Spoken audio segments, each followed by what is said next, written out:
Thank you to the community of St. Constantine and Helen for inviting us here today to commemorate what is a very sad anniversary of remembrance 51 years ago when Turkey illegally invaded and occupied the beautiful island of Cyprus.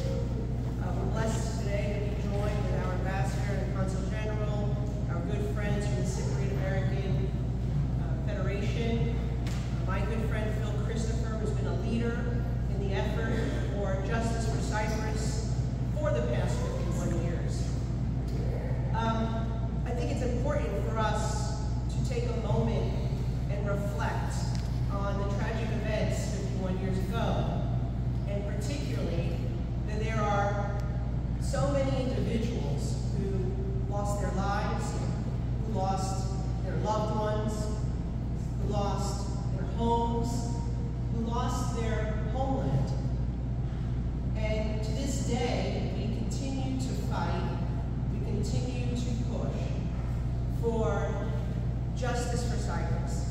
And today, we're here in prayer to pray for the reunification of Cyprus. We pray for justice for Cyprus.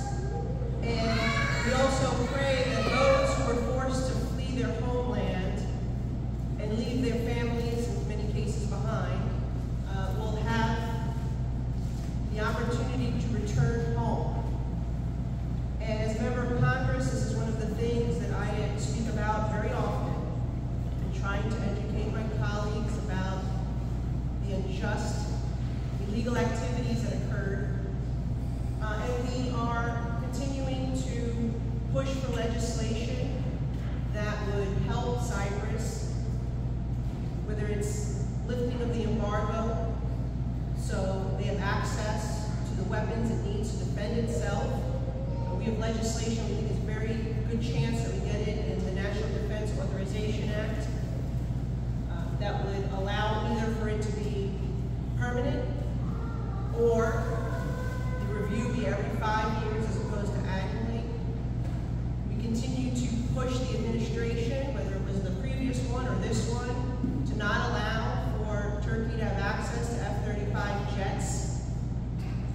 And Grace spoke about loving thy neighbor. Turkey has not shown to love its neighbors, whether it's the illegal activity, the illegal overflights, the revision of history, the maps that it has shown,